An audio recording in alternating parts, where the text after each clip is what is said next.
या भूत की कहानी जानेंगे जिसने नबी करीम सल्लल्लाहु अलैहि वसल्लम के चेहरे पर थूक फेंका था। नऊज़ु बिल्लाहि मिन ज़ालिक। फिर उसका अंजाम क्या हुआ ये भी हम देखेंगे। मदीना का आसमान आज कुछ ज्यादा ही भारी लग रहा था।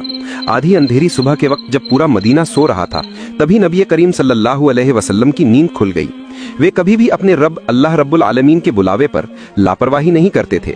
वे उठे और वुजू करने के लिए घर से बाहर चले गए। अच्छे तरीके से वुजू करने के बाद उन्होंने तहज्जुद की नमाज के लिए जानमाज पर कयाम किया, अपने सृष्टिकर्ता के बुलावे का जवाब देने के लिए। चारों ओर सन्नाटा और नबी करीम सल्लल्लाहु अलैहि वसल्लम अकेले खड़े होकर अपने उम्मत के लिए अल्लाह से रो रो कर दुआ कर रहे थे कि या अल्लाह मेरी उम्मत को माफ कर दे, मेरी उम्मत को जहन्नुम में ना भेज। काफी देर तक इबादत में रहने के बाद मस्जिद नबवी से बिलाल रजी अल्लाह अन्हु की आवाज में फज्र की आजान गूंज उठी। आजान सुनकर जब उन्होंने तहज्जुद की नमाज पूरी की तो पीछे मुड़कर देखा उनकी प्यारी बीवी हजरत आयशा रजी अल्लाह अन्हा भी पीछे खड़े होकर नमाज अदा कर रही थी। ये देखकर नबी सल्लल्लाहु अलैहि वसल्लम बहुत खुश हुए और अल्लाह रब्बुल आलमीन से दुआ की, या रब्बुल आलमीन मेरी आयशा को तू सबसे बेहतरीन इनाम अता फरमा। तभी हजरत आयशा रजी अल्लाह अन्हा ने गौर किया कि नबी सल्लल्लाहु अलैहि वसल्लम के पैर सूज गए हैं। उन्होंने पूछा, या रसूल अल्लाह आपके पैर तो सूज गए हैं जबकि अल्लाह ताला ने आपके पिछले और आने वाले सारे गुनाह माफ कर दिए हैं, क्योंकि आप तो अल्लाह के रसूल हैं, फिर भी आप इतनी मेहनत क्यों करते हैं?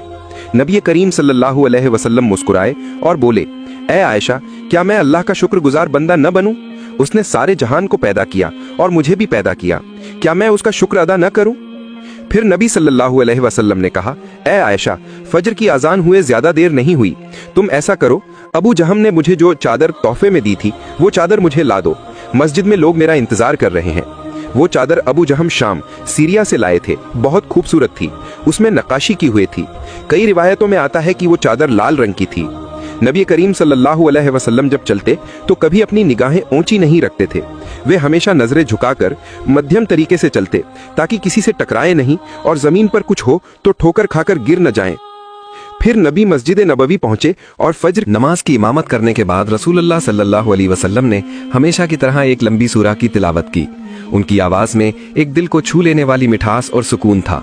अल्लाह की कुदरत देखो, उस जमाने में कोई माइक या साउंड सिस्टम नहीं था, फिर भी जितनी आवाज आगे की सफ की मुसल्लियों तक पहुंचती उतनी ही पीछे वालों तक भी साफ साफ पहुंचती थी। नमाज खत्म करने के बाद नबी करीम सल्लल्लाहु अलैहि वसल्लम मुसल्लियों की ओर मुड़े और एक सहाबी को बुलाकर फरमाया, ये चादर अबू जहम को दे दो, क्योंकि इसने नमाज के दौरान मेरा ध्यान भटका दिया और जो चीज मुझे अल्लाह की याद से गाफिल कर दे वो मुझे नहीं चाहिए। इसके बाद उन्होंने मस्जिद में बैठे मुसल्लियों से कहा, थोड़ा और करीब आओ, मैं तुम्हें आज हजरत सुलेमान अलैहिस्सलाम की एक घटना सुनाऊंगा